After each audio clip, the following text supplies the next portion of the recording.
What's going on, everybody? Welcome to the Alex Cuesta Show. How's everybody doing out there on this Wednesday, September 4th, 2024, episode number 138? We almost had it last week, guys. We almost got rid of David. He was playing hooky, and we almost found a way to get him out of here. But like that itch that you can never just seem to scratch, he's back. Hi, David. Well, I don't have a storm tonight, at least not yet, so I can actually be on the show. I'm still just incredibly surprised that you have internet access in West Virginia because I always think of West Virginia as a place that just kind of has like nothing. Like I picture West Virginia as like Texas, just like tumbleweeds and cows, which is probably wrong because there's a bunch of mountains. Yeah, like, But what? I'm also an idiot, so it doesn't Not help. it's not a plane in speaking West of West- Virginia. But speaking of West Virginia, wow, the Mountaineers suck. Got Yeah, well. destroyed Yeah, well, in happens. game one. Happens. Not as bad as Florida State. I was going to say Florida State's worse. 0-2 right now, and they weren't going against Penn State, so let's not talk about it. Florida State might be the worst team in college football. But I digress with that. Dave, you're back. You all good? Yeah, I'm all good. Of course, I'm all good. All right, we don't care anyway. Anyway, everybody, thank you so much for watching. That's out there. If you like what you see today, you're watching on YouTube, you're watching on X, you're watching on Facebook. Thank you very much. If you're on YouTube, hit the subscription, hit the like, follow us there, leave a comment as well. If you're on X, make sure you follow, repost all that fun stuff. Facebook, go find the page, follow us there. You'll get all the updates and everything like that. So we're going to jump right in for last week's show. We had a great show. David wasn't here, which made it even better. But as we've been doing, we have our high school coaches series that we basically do every single year. We had on Manchester head coach Tommy Farrell, had the best year in Manchester history last year at 8-3. We talked about his upcoming year. Also, our buddy Hack No Cap, who was an assistant coach there. He was hanging out as well. So we had a great show. We talked all about everything that Manchester's looking forward to do. And I'm hoping my alma mater is going to continue doing what they do. But this week we are continuing that tradition because this is someone that has known me and David for far too long. I honestly do not know why he continues to associate with us, but he does. And he's a fantastic guy. He is the head coach over at New Egypt High School, and he's brought along his assistant coach as well. It is Steve Fence. It's Amani Richardson. What's going on, Fancy? What's going on, Amani? How's it going? It's going good. It's going good. Monty, what's up, bro? Oh, how we doing, fellas? Okay. There it is. What's going on? Everything's going good, man. Everything's going good. Monty, you're having some technical troubles over there, man. Wait, hold on. Let's see what's going on here. So we have. Oh, now, can you hear me? Hey, there it is. You got the turtle beats on. He's playing Rainbow Siege. Now can we hear me? Yeah, we can hear you now. Can you hear us? Yeah, there we go. Now there it is. We got it fixed. I love it. So we have Fancy. We have Amani here. Just want to thank you guys both for being here. Fence, it's become a fun tradition having both you and Coach Farrell coming usually back-to-back weeks. Jumping in here, whether it switches off who's who, and just, talking some football. Like I said, you've known Dave and I. Dave his whole life, literally. Correct. And me most of my life. And, I've had the privilege of being there and helping to coach Amani when he was over at Manchester, one of the great running backs for Manchester. Fantastic player. So pumped to have you both here. Want to jump right into it because last year you guys didn't have the season you wanted to, right? You guys played hard, but not where you wanted to be. So let's jump right in. What are the takeaways that we can get from last season? Fancy, you could start. So, we started off the year. We started off the year really, really well. We opened up at Point Beach, which we tried to get ourselves acclimated to the short conference the best we could. Yep. So we played a lot of short competition. We played Keyport. We played Point Beach. We tried to get ourselves acclimated. We actually played Lakewood as well. We played Point Beach, like I said, really, really well. We wound up getting really nicked up and didn't have a lot of numbers. So our depth, we didn't have the depth that we needed to really compete against some really good teams that were on our schedule. So as the year, we wound up playing 12 or 13 games when we wore down as the year went on. So the team that we were towards the end of the year wasn't the team that we started off the year with. Really excited to turn the page because, we played a lot of underclassmen. A lot of underclassmen saw the field and got experience, and they're ready to go on and hopefully start off the year well tomorrow against Keensburg. We have 45 kids on the roster, which for a Group 1 school is pretty good. Yeah, It's most of I've had in my time in New Egypt, and we're just excited to not really turn the page, but use last year as a growth experience and get better and use that experience for this year. And and you've built something there from being at New Egypt, right? You have a culture of winning and a culture of success where last year was more of an anomaly. And especially like you said, you up the competition level. So now the kids jumping into conference play will know what the expected level is. Now, Monty, I want to go to you with this one though, because you came from playing at Manchester. And I know Dave can attest to this. Fancy, you can attest to this as well. Playing at Manchester, when you're there, you feel small because we got all the Toms Rivers around us. We have Jackson, we have Brick. Mm-hmm. But then you go to a place like New Egypt, Amani, and it's like, oh no, this is what a small school is like. Like, we weren't that small. We're mid-size. Like, small schools are that for a reason. So what's that been like for you going from playing and even coaching for a little bit at Manchester as well, right? You started off as an assistant coach there and then jumping into New Egypt where it's like, all athletes are athletes, right? But now you have a smaller pool there. What's that been like adjusting to, okay, my school wasn't a small school. Now I have to adjust to this here. Yeah, no, it was such a culture shock going from Manchester to New Egypt, believing that Manchester was a small school, right? And then just like my first week at New Egypt, I'm just like, well, wow, man, we got kids that are 120 pounds playing offensive lineman, and it's like there's only 22 kids on the roster. Like it is eye-opening to know, like, all right, well, at Manchester, we're really not that small of a school. Surrounded by those big schools, yeah, we're considered small, but we're not a small school by any means necessary. But I mean, the small school has its perks, though. Just these kids being small, they're all intertwined with each other from a young age, so that their chemistry out on the field is amazing. It's different than in Manchester, because you grow, like, I know, like, we've all grown up in Manchester. There's people like, oh, there's a new kid coming out on the football team, like my best friend Shaq. I've never seen him, and then we get to Manchester, oh, Lakers kids, and now we're intertwined with them. Yep. Coming from New Egypt, these kids played on the same AYF team all over, and then it's just like they've been playing football, basketball, soccer, whatever their sport is. They've been playing together forever, and then it's like you can see the chemistry, you can see the unity between them. They're very close. It is very close knit circles on the team, and it's not just like click here, DBs, wide receivers. Like, they all hang out because they've been bonding. So, like, it has its perks. And, and like you said, like, it's like a ton of heart, right? Like, there's a lot of heart in playing with those smaller schools. And it's like, it's like you have some of these tiny dudes, but they're maulers, right? They'll go play left tackle and they'll be tiny, but they got good hands. They got good feet. They know leverage. So it's a very different game. So, Monty, what are you coaching over there? What does Fancy have you doing? I'm the DC right now. You're the DC right now. Oh, so he's relying on you for a lot, because we know Fancy likes to call his offense. So, you know that.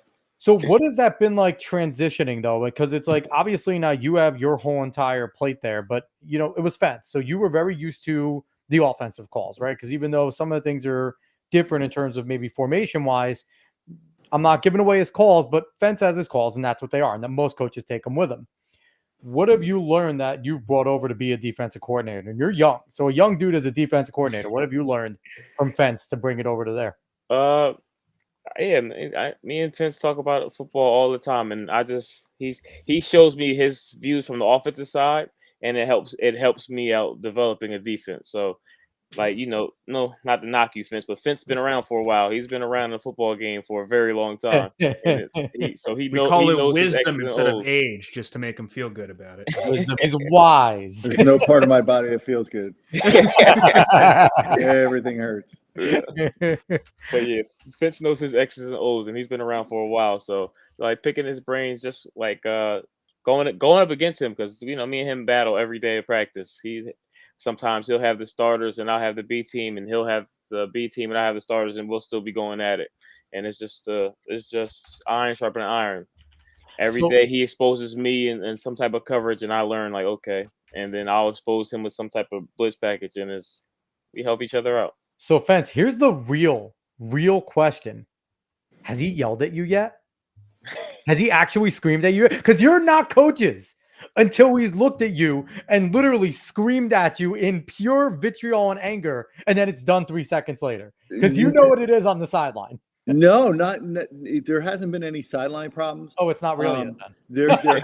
There has been practice problems where we get really, really competitive against each other, and I'll come out with some 1990s saying that he's like, "What'd you say?" And he'll come out with some saying, and I'll be like, "Yeah, okay," and I'll pretend like I know what he means. But we're really, we're really two competitive coaches, and Coach A came over and became our DC a few years ago. And to add on what he said is with New Egypt, Manchester had a class of 240 or 250 in their graduating class. We're dealing with a school that has less than 400 kids. Yeah. So it is a different thing. And it was an adjustment for Coach A to come over and run our defense. But he has grown so much in the past few years that we've had him. And he's devoted himself to New Egypt as far as a football aspect. He's coaching summer AYF camps and summer camps. So the freshmen that are coming in, they're not new to us. We've known them since they've been in 5th and 6th grade. So we've built those relationships to where the culture just doesn't extend from 9 through 12. The culture extends from 6 through 12 because we're working all these camps and clinics, and we know these kids. Our our freshman quarterback, who's going to be really, really special, has been our ball boy for the last 4 years. Our ball boy tomorrow, we've worked his camp for the past 3 years. We know these kids by name. Yeah. So it really creates that special bond, like Coach A was saying, and it really creates a culture to keep kids in that school and just to build upon. We have a tough schedule coming into the shore. We have teams like Barnegat that we play, and Keensburg and Keyport, and that's a week in and week out battle. But we're ready for it. We're prepared, and Coach does a great job leading our defense, and the kids do a great job of buying into what New Egypt football is all about and what they need to do to be successful. It's a pretty special place.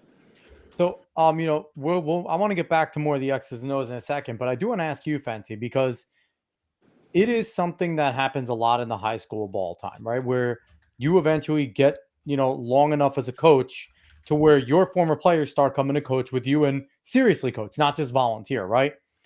What was that like? And what was that moment where you were like, all right, Amani's got this. Like, I want to promote him. I want to put him here because he's not a kid. He's a man. He's not just a volunteer. He's a coach. Like, when was that moment that hit you? Because there is that line, right? Of I'm still teaching him. I'm still his coach. He's a volunteer, but I'm still teaching him the roads to no. Now I trust him. He's ready to go and what was that feeling like when you were able to kind of like, all right, I'm freeing you.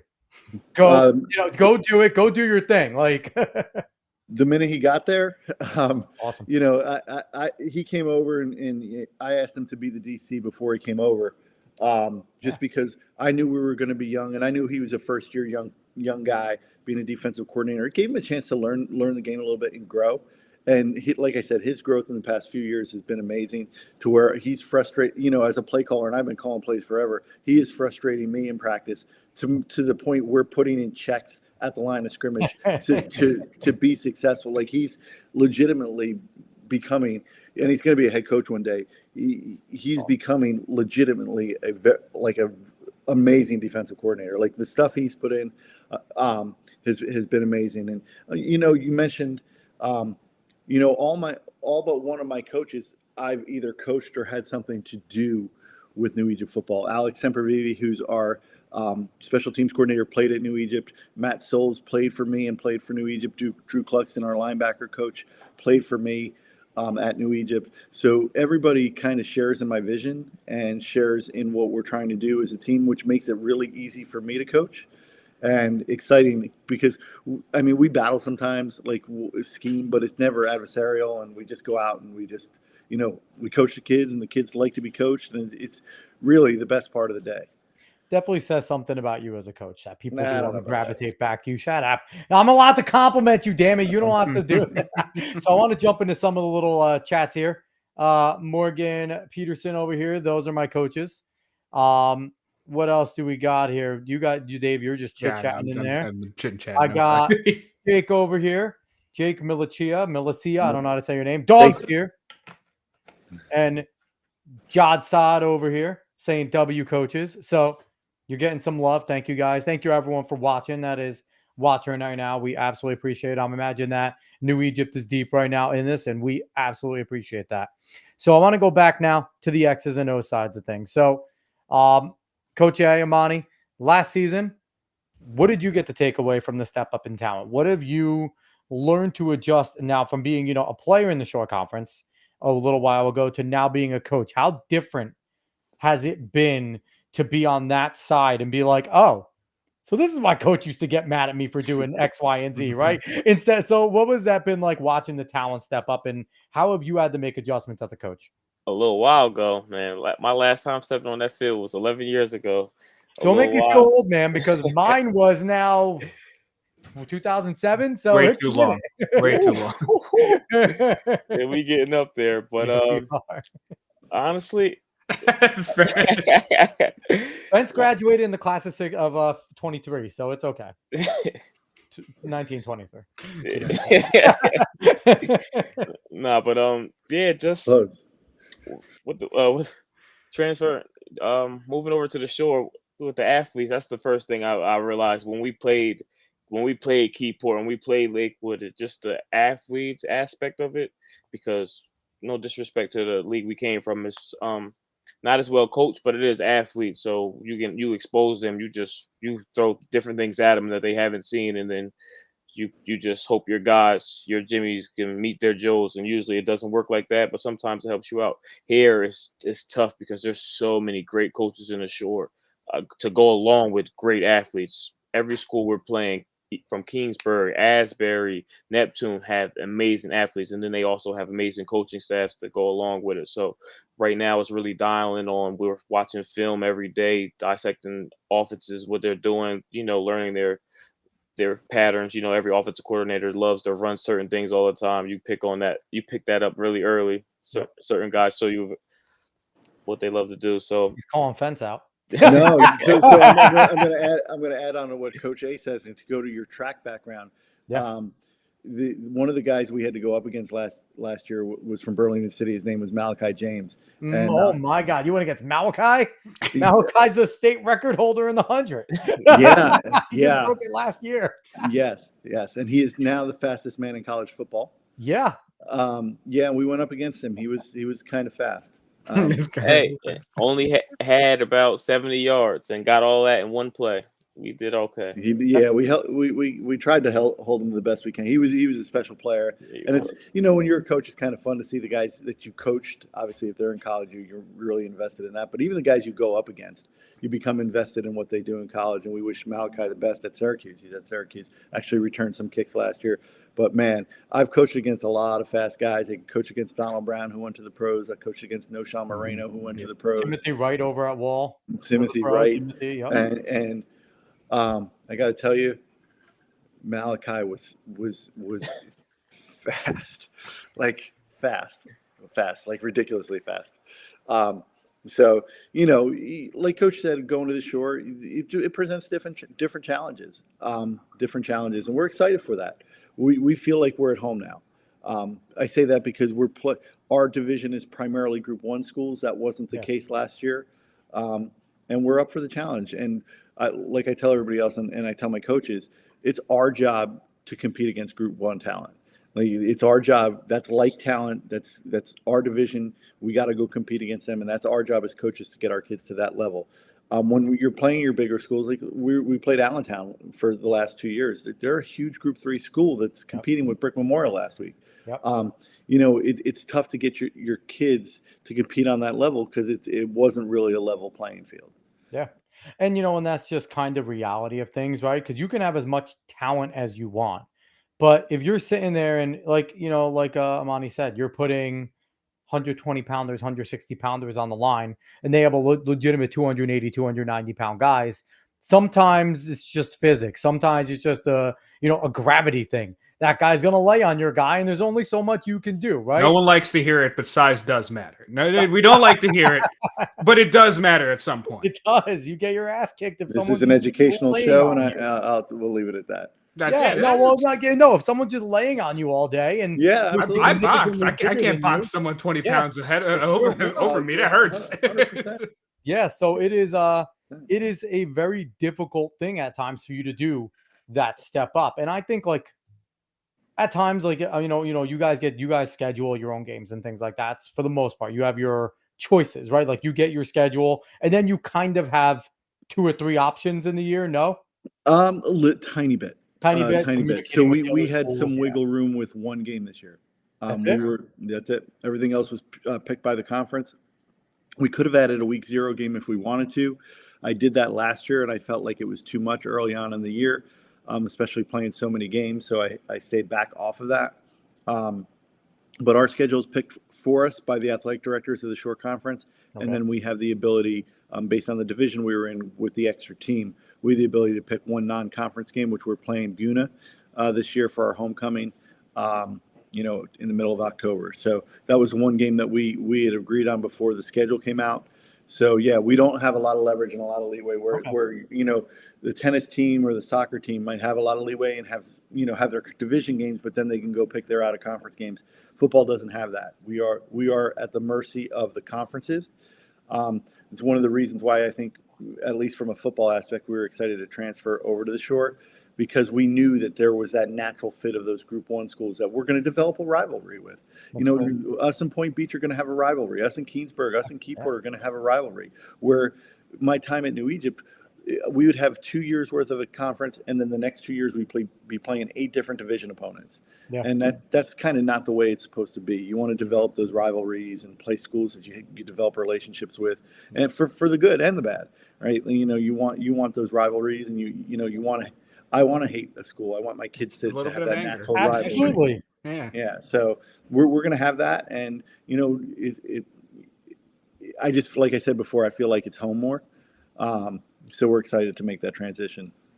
I am scarred by Buna.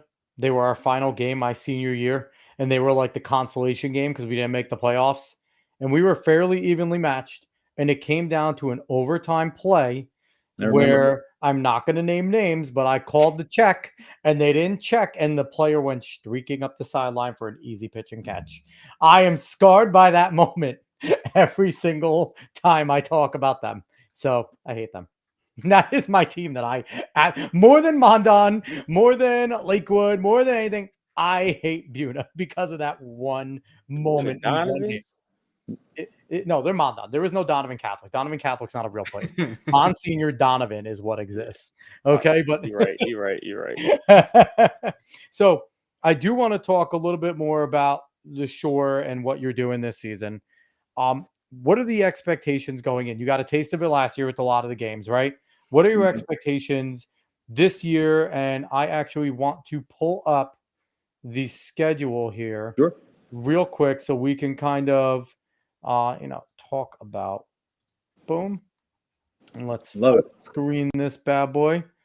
Wow, so that's technology at its best. Right? Look at the live stream, baby. I'm semi-professional. So you're going in tomorrow, which I love the fact that, I had Coach Farrell last week. He was playing at the Battle at the Beach the next day. I have you today. Your guys are playing Keensburg tomorrow. Home game, 6:30 p.m. Shout out to the Shore Savages. We used your graphic last week, using it again this week. We appreciate what you guys did. Stuff looks awesome. So yeah, they do a great job. They do fantastic. And the whole preview, I just want to click through it real quick. They do a really good preview, kind of talking about the X factors, returning guys, meet the team, and this is cool stuff the Shore Savages are doing. So shout out to them real quick. Absolutely. So let's go over real quick. Let's just talk about the schedule because it is a tough schedule. It's not an easy schedule whatsoever. So you have Keensburg tomorrow, Asbury. Let's go through it, Coach. Keensburg, good team, lots of athletes. Very explosive offensively. Defensively, they fly to the ball. They create turnovers.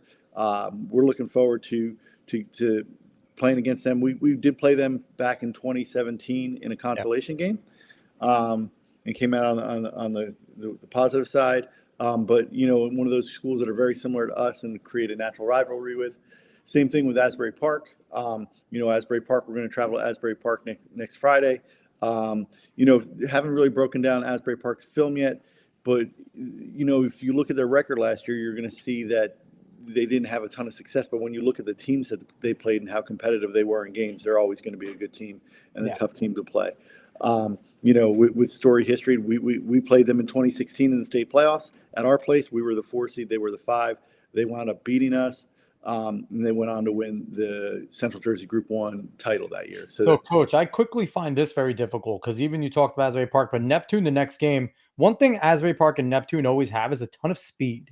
You're dealing with a lot of speed, and they hit hard. They know how to use that speed. So even on their years where they're not playing, like you said, like they didn't have the record they might have won, you're coming out sore in both of those games. Like they're fast, they hit hard. So to have those two back to back, I saw that. I was like, oof, those are going to have some nicks and bruises coming out of those two.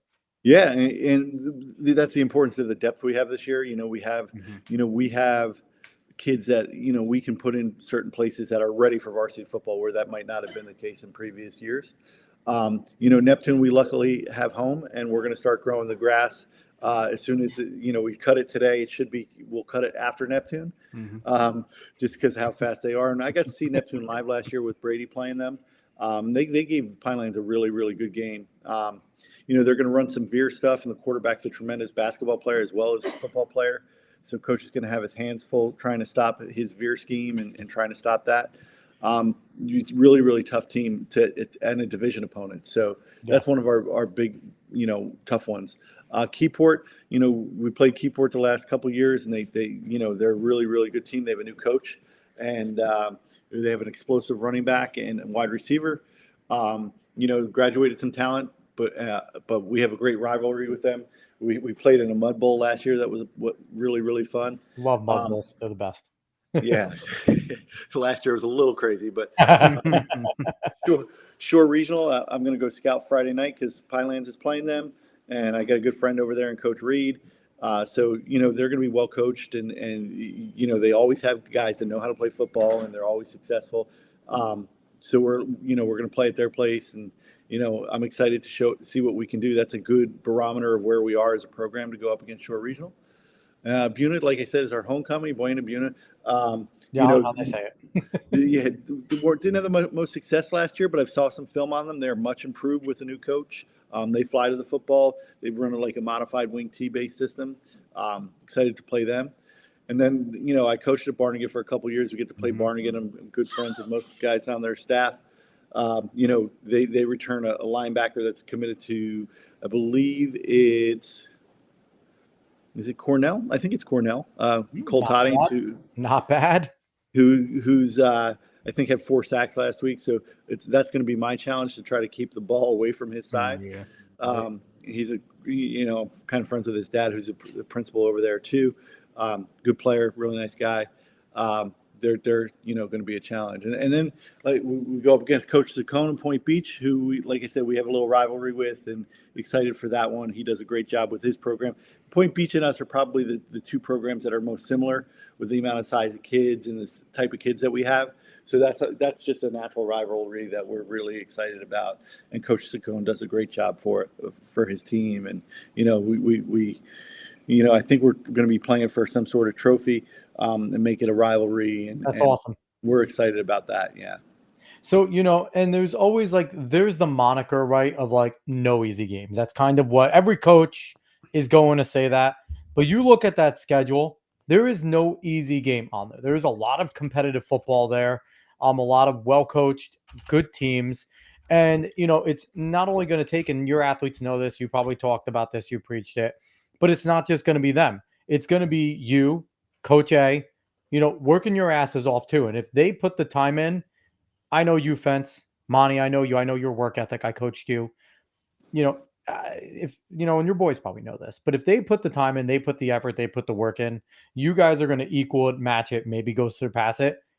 And you guys are going to be successful, even with that tough schedule. So I'm looking forward to see what you guys can do this year, because I think you guys are going to shock some people. Now I'm waiting, just to be selfish. I need a year where you have Manchester on there just so I can just geek out and just be like, I don't care who wins. This is an awesome game. Coach Farrell's done a great job with that program, and he coached at New Egypt on my staff. And I'm actually, his dad has the all-time wins lead there, and I'm close, but he's done a great job, and I'm proud of him and what he's done. How in Manchester. close? What's that? How close? We'll talk. Maybe we'll talk after. It's close. He said, I know how close it is. It's close. Some people say I'm tied. Some people say I have the lead. It remains to be seen. It doesn't matter to me. I just want to enter the short conference, be competitive, and win a game. You know, I'm proud of Tommy. He does a great job of marketing his program, and those kids are better because he's there. He brought some existing staff on. Coach O'Donnell's there, which is great. Coach O'Donnell's going into his last year teaching, which is funny because he's going to be retiring. So I'm excited for him. The only thing I wish the guy who really influenced me as a coach would coach some football there, but he hasn't coached there in a long time, and you know who that is. Who is it? You talking about old man related to me? Yeah, I absolutely am. I mean, honestly, am. I'll tell you right now that Coach Porterways is very happy right I know now, he is. not going crazy. Dave, what do you got over here? I want to bring I'm sorry. I was staring at that schedule and something bothered me because all the logos looked pretty like mid at least to good, but I hate this one. What is wrong with Point Beach? Why can't they have a good logo? What is this? It looks like a Ghostbuster. It looks like the Ravens logo on that sheet there. But right here, it looks like a dumb Ghostbuster Raven. I It's don't a know. garnet gull. It's bothering the hell out of me. It Dave, looks what bad. we should do, Dave, you should go into Grok over in X and try and type in a garnet goal for Point Beach. Let's get them a better logo. I might need to do that because it was just bothering me the whole time. You took graphic designs before, right? A little bit. Not a ton. Hey, maybe go I could try. help them out. Yeah, Go help maybe. them I out. have to be for some money though. I ain't gonna do that for free. I didn't go there. I mean, I would do it for free, honestly, to get David to stop complaining. That would be a beautiful thing. That's so fancy. Your experience in this live stream. This is the live stream. Like, we are very tame today with you guys being on. We are being very tame and family friendly. So, and I know you appreciate it, and everyone out there watching probably does. I'm honored. So, outside, you just said you want to win a game. What is the goal this year? Going into this year, each week, what is your goal at the end of the day right now with this team and being in the short conference? We return like 35 guys. We return 11 guys on defense and 10 on offense. The goal is to compete and go try to go win a division and qualify for the state playoffs. There's no doubt that was our clear goals walking into the locker room. That's our clear goals walking out of the locker room in week one.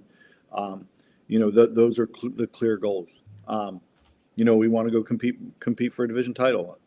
Can we do that? I think we absolutely can. Like I said, we return 10 out of 11 on offense, 11 out of 11 on defense, and they're flying around playing good football right now. So is that an easy task? Absolutely not. But, I'm never going to set a goal that isn't reachable, but I'm also, my job is to push the kids to achieve something that, that they dream of, and they can do that if we stay healthy and get some breaks. We can go do those things, and those are all. You mentioned they're all competitive games. The last 3 years in the WJFL, we didn't have that. We had games 3 years ago when we were really good. We were 8-3. We had games that we knew we walked in and we were going to win. And then the last 2 years, there were games that we walked in and said, "This is we can play the best football we can possibly win and play, and we might not win." Yeah. So. When you walk into a season, all you want is a chance, right? You want a chance to win, and sometimes you're going to win, sometimes you're going to lose. But you don't want to go into a game at halftime knowing that the decision's already been, or that the outcome is already done. And that's the way it's been in the past few years in WJFL. And no, I'm not criticizing them. They have 93 teams. It's a tough job to create competitive matchups. Yeah. But like I said, in the shore, we have those natural rivalries with those Group 1 schools that's going to go on for years to come. And, there's going to be some years that we're better than some teams, and there's going to be some years that they're better than us. But every year, to go in and be able to compete and say, okay, this game's going to come down to the fourth quarter, and that's what we preached to our kids today and yesterday. This game's going to come down to the third or fourth quarter tomorrow night. And, how are you going to respond? How fresh are you going to be? How much work have you put in? And in previous years, we haven't had that opportunity. So that's always good, right? To have that chance, right? And like you said, there's going to be years where you're looking at some teams and you're like, they're returning just studs. Like, this is going to be a real tough game, but that's going to happen every year, right? So, Amani, with that being said, with what you've experienced with Coach, are you kind of salivating at the chance this year to basically be on an even playing field every single game and allowing your defense? And like Coach said, you're returning 11 guys on defense for a small school with a group of like 40 something guys to be returning that many people where you're sitting there and you're not only having like, you don't have to go and teach everyone, right? You can lean on these guys to be like, you guys know my defense, help me install with these guys that don't know, right? You're leaning on some of your seniors, your juniors, and ones that have been there. So how have you been feeling as a coach this year about your chances, about your opportunities, and what have the guys, how have they responded to, coming back and having so many guys back? Honestly, I am ecstatic and I'm itching for tomorrow just because I've had my guys, my core guys right now. I had them for 3 years. They've been playing since they were freshmen with me. They've been getting most of the reps. We didn't have the bodies. They've got a lot of time. I have I had a corner who's literally played in every game since he's been here as a freshman. Awesome. Actually, I'm sorry, he missed one game because he had a jaw injury, but he missed the one game and then came back. So since he was a freshman, he's been played in every game, and now he's a junior. He's outstanding. His growth is along with a safety who was a freshman, and I have two middle linebackers that are absolute studs. They're 100 tackles each type linebackers. They're going sideline to sideline. They know the defense like the back of their hands. I am ecstatic. I lean on those guys so much to teach the younger guys. And it's to a point where they understand the defense so much that they tell me exactly what they see, and then we can base our defense off of that. So yeah, I have my defense, and then they're just like, "Hey, coach, like, there was a play that Kingsbury runs. I'm not really gonna go into it, and that there's a check for us in the and one of the players was like, well, if I go over there, this gap is gonna be open, but we could just bump the lineman over. I'm like, yeah, you see, I don't even have to say anything. They're fixing things for me. It is fantastic, and I expect our guys on defense to have an outstanding year, and I love that we're not playing these schools like Senna mentioned, and like these bigger schools, like where it's even like, yeah, you more athletic than us. That's fine. That's okay. That doesn't. Mhm. We'll be fine. We will be fine. I do love seeing this though, and I do love Imani because now you kind of understand when someone would do something wrong or there'd be something wrong and the coaches would look at you as a senior, right? Not the kid that did something wrong, but Yeah. look at you and going, what are you doing? You're on the field. You need to make that call. We can't fix that, right? And now I, from your side, you're looking at some of your guys going, that check. What are you doing? Like it's like hilarious to see. yeah, It's like how it's much crazy how that is. It's like it used to be. As I promise, as a player, even in college, I was like, "Oh, like that's not my call to make. That's not my call to make." No, you've been here for 4 years. You know that call. You make that call. Help out the guys that don't know. Nah, and you then as a absolutely coach, right. how much you do have to lean on your senior and junior leaders, and how much you do have to lean on them because you're on the sideline, even if you're in the box, wherever Yeah, you are, you can't jump onto the field and adjust them. If you're you see absolutely right. something, you can only scream so loud. So it's like, and that's when, I don't know if how much you guys still do film session, but film session was always fun. And as in fun, I mean terrible when you screwed up because getting ripped, and especially and Fenty, you'll know this with old LB or some of those coaches that film, just keep on going back. What was that? Just ripping you to know. OD, especially OD, was hilarious in the film room. Yeah, OD was If it bad. wasn't you, it was really good. But that's just always good. So I love it. I love the fire. Fenty, what else? Do you have anything else to add? Because I want to close out the segment because I want to go on our last topic that David threw in today. Yeah, I What just else you have to add? that I'm never mean in film session. I'm always positive and uplifting, and I'm always bringing positive energy, and I believe it. never negative or critical, and everything we do is right. And so I'm kind of kidding, but Coach A has done a phenomenal job of just getting everybody ready. And Coach A is that coach that's in the booth and on the sideline, because his mild mannered nature here in the podcast is not his mild mannered nature in the booth. Because I don't need the earphones to hear. We've all seen Monty get going. Last week during the scrimmage, he hopped out of the booth, over the fence, and onto the field to talk to a kid. So it would have taken me 30 minutes to get down there, and he was down there in 2 minutes. He doesn't have his 4.3 speed like he did, but it's probably still pretty quick. Probably still sub 5. I'm saying sub 5. He did try in the youth camp, and he messed up. I didn't tear anything. Man, it sucks getting old, doesn't it, Monty? It sucks, does. man, when your like muscles don't respond the way they used to. I used to be able to get up and go. Now I got to warm up. This is ugly. Now you got to stretch. You want to go play ball or something. It's like all the old men going to play basketball. You get there and you talk for 30 minutes as like your job moving around, just taking shots, stretching, and then you're like, all right, guys, you ready to leave? You good? I'm good. We're good. I'm 8 months from the senior golf tour. Hey, listen, you finally have a reason to shoot from the women's tees. Like you're good now. I'll just take my golf bag, drop the balls in the woods, and go home. You can play some pickleball. Pickleball's all the rage now. Listen, I play in mean pickleball. Me and my wife are very good. There you go. You know, we beat our kids. We're good. Well, I mean, you should make sure that's in reference to pickleball. Say in pickleball after that sentence. That could be clipped out of context. We never know who's watching. I don't need any sort of investigation. Yeah. Fancy could not beat his son if he tried at this point. I'm not gonna lie. I'm convinced. Brady or Liam? Brady. Liam too.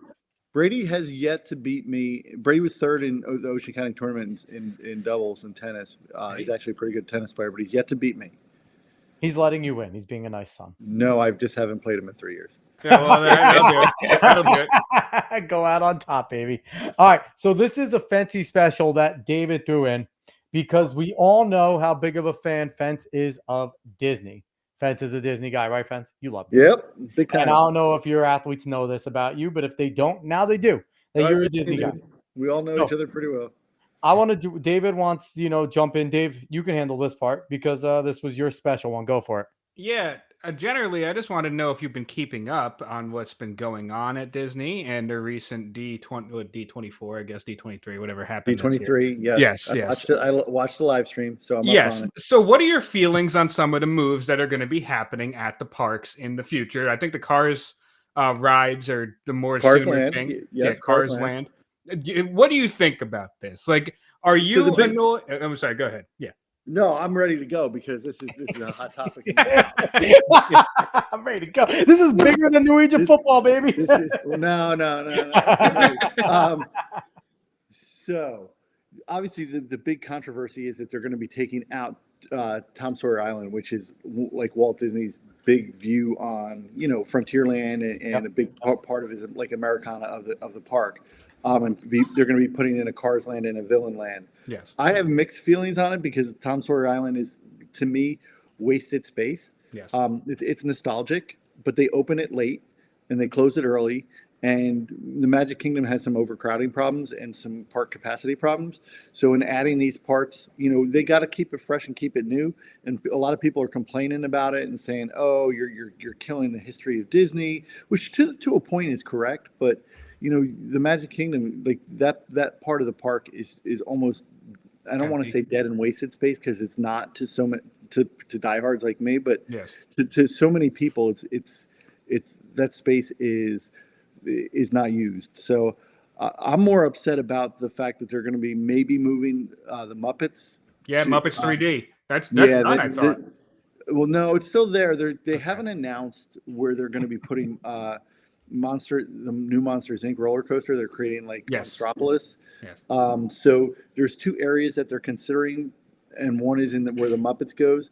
The Muppets is Jim Henson's last creative work. Yep. The Muppet Vision 3D. So there's a lot of people, including me, that are upset over that. So here's my issue with what they're replacing it with, though. How relevant is Monsters Inc. to this current generation? Like, I understand, like, I feel like I love Monsters Inc. David grew up with it. We like it. But you're trying to reach what? Your 12 and under demographic usually with Disney, a lot of it. How many of these kids care about Monsters Inc., really? Well, 12 and under. What about 50 and under? But you could have that same argument with the Muppets. How relevant is the Muppets? And that's what I mean. So if you're going to replace it with something, maybe replace it with something a little more recent. Well, we could talk about 15 years old. Whether or not they have any big recent hits anyway.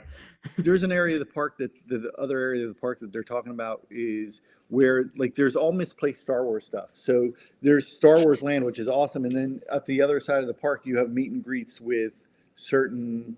You can meet Kylo Ren and Chewbacca, and at the other side of the park from Star Wars Land. So some people are saying move the Monsters Inc. area to there. They haven't announced that aspect of it for Disney Studios, but we go all the time. I think we went. We'll be there in November. We're going in November. Where are you staying? We're staying at the Art of Animation. Nice, very right cool. There. Saying Art of Animation. Art of Animation on Skyliner. Yes, you'll like the Skyliner aspect because the transportation is really, really good. Yeah, we're doing the whole dining package and things like that. Awesome. Please review your dining choices with me. I'll help you. We already put it. Maybe I'll have to review them again because we put them in because we're going through a planner. But I'll send you the list. Yeah, please. Like Jacob, I can send you some podcasts and stuff like that. You should become a planner. You should become one of those park planners. You would make my bank. wife and I said we missed our calling because there's people that go around and just live stream from the park and they legitimately make $500-$600 a night just walking around. It's never too late. Hey, listen, but it's easier when you live in Florida. Most of those people live in Florida or they live by the park. Florida, so it's pretty easy. fix. I've done the numbers. I've spent like 7% or 8% of my life in Disney World, so it's ridiculous. But yeah, my wife and I we even leave the kids at home and go down for a weekend by ourselves, and we're just kind of in the midst of planning that for January. We go down, and we don't even go to the parks. We're not really Disney adults where we're going up to characters and stuff, but we'll go eat at all the restaurants. My wife and I have a tradition to go to what's the name of that restaurant? I can't think of it right now. City Works. So we go to the City Works which is in Disney Springs. Yep. Disney Springs is cool. Disney Springs is awesome. And we go for it's not the championship game, but it's the divisional round of the playoffs. Yes. So we'll get to there for the halftime of the 1 o'clock game, and then we'll stay through the 8 o'clock game, and it's just a really, really cool. You could do like the Disney Boomer review. Like that would be great since you guys would be considered boomers. You would be relevant to like this generation. Wow. You would use that. I would tell you that I would be great at it because I would, but there's like 80 other people that do it. Yep. Here's the thing: it doesn't matter as long as you're better than them. Yeah, but that's it. Be better. I'm too late to the party. Monty, encourage him so then he can leave and you could take his job as head coach. Yeah. My pension isn't high enough yet. We got to see where Brady goes to school, and we got to get Liam to school. So Brady and Liam both have to go to somewhere in Florida near Orlando. Just go to Florida. So when you guys move down there, it's home. The goal is to leave them here. I love that. Dave, what? So there's another thing that was announced. One of the other really big things was Villains Land. They're having a Villains Land. Now, I heard that's going to take a while. I heard some sources say it's going to be like 2028 probably, but they wanted to confirm it as a thing. Now, I don't want to necessarily get your take on Villains Land by itself because I think the idea is a good idea. It's an idea they should have done a long time ago in the first place. But I do have to ask if you think Villains Land, especially announcing at this D23, was meant to go against this because Epic Universe is coming next year, and it's huge, and they have a dark universe which has all Universal old horror movie villains. So do you think that announcement was partially because they're pressured by what's happening here? Because this looks huge and it looks awesome. I think it was fully Wait. And to something that happened within the past 24 hours is Disney came out and announced that they are taking out a Cars attraction in Disney Studios and putting in a Villains attraction right behind Rock and Roller Coaster, which is the Lightning McQueen Racing Academy. That's now becoming, everybody's laughing at me in my house. That's now becoming a Villains attraction. So that was actually announced like within the last 24 hours. So please get up on your material. I want to hook you up with the guy who's a Disney historian. I feel like you and him would have a great time. Yeah, I'm pretty good. I'm not gonna lie, I didn't know how much you still kept up on it. So I was just like, I want to know what he thought. And I didn't know. So I was like, I'm just gonna give him the general material I know. So yeah, I think it's in total response to, just like anything else, competition's competition, and they have to step up their game, and they have to, Disney isn't doing a great job of making movies. Disney Plus hasn't been great. Their broadcasting side, like everybody else. They've destroyed Marvel and they've destroyed Star Wars. Tommy Merlucci, yeah, he's right. He spends more hours. More hours at Disney than at his True. house. But the fact is you got to compete, and they have to go and compete, and that's the people that are complaining and saying keep the parks the way it is. That's not going to keep people coming in the door, because you'll always have your people that go like me, right? Mm-hmm. I can only go on the Way People Mover 800 more times in my life, and it never get old. Have you calculated that? How many more times you can go until it starts to get old? Have you gotten that number out there? There's nothing. I'm not an annoying guy that says all of the show lines and it's bad. Like, people look at me and get annoyed by me because I'm rehearsing the shows and behind That's them. incredible. That's incredible. Fans, Yeah. I could go with you one year. Yeah, really. We got to go together. I wouldn't wish that upon anybody. It's really probably not a good experience for you. So this was specifically for Fancy, because I know how much you love Disney. That's why I want to do this this part. Great little But segment. Monty, do you have any thoughts on this? Any thoughts on anything that we just talked about? I do feel bad that you're just sitting there listening to all this. Anything to add? Hey, I never been to Disney, but a Villain's Land, that sounds like a good time. Monty, the great thing is the Glacier Clinics has a thing in Orlando. I have seen that. I've seen they have a bunch of things in Orlando. Yeah, we might have to go. We Yeah, could there you definitely go. do that. There's got to be some coaches conferences down there too. There is. I know the dates. I think a New Egypt coaches conference. I think that's got to be necessary. I think the clinic on the 353 is in the Epcot countries. Yeah. Oh, man. I have to attend that. I have to attend. See. So, Amani, are you a Disney fan? Yeah, absolutely. How Happy about with- like the Marvel, Star Wars stuff? Do you like the current? Or do you like that stuff? Yeah, Marvel not so much as of late. Yeah, exactly. Prior was a lot better. Right now is Listen, I'll say this: Disney has been killing basically everything it's touched lately. Wish was terrible. That was a crappy movie. They've had look at him, he's holding his ears. A lot of the Disney stuff has been objectively bad. Okay, they've had some decent movies. Star Wars, they've killed, effectively murdered. The last one was Marvel, terrible. Here's the bottom line, and here's where they've lost me. If I have to watch your TV shows to understand anything about your movies, then you're really bad. design. Like if I Really need to pay for your service and watch your TV shows to then watch a movie and understand it, it kills me. It kills me. I And agree. to the point where the biggest part of their company, and I'm a Disney shareholder, is that their parks are their biggest revenue base, and if they don't keep up with that, they're going to lose that, and that's scary.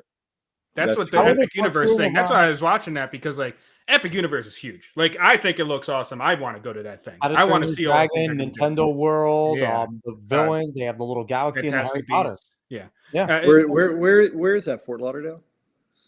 I think it's That's going Orlando. to be somewhere like that. Orlando. No, I know where it is. I've been to No. Disney like 80 times. I've never been to Universal. No. Really, you're missing out. No You're missing way. out, honestly, because He the wants to rides. go. I don't if think you want, wants to he doesn't go. want to go, because if he goes, he'll be like, "I'm never going back on those rides again." Because the rides and Islands of Adventure destroy anything Disney has, and I I like. wouldn't say Disney. anything. I wouldn't Oh, say anything. basically. Yeah, But they're And really that- good. it's better.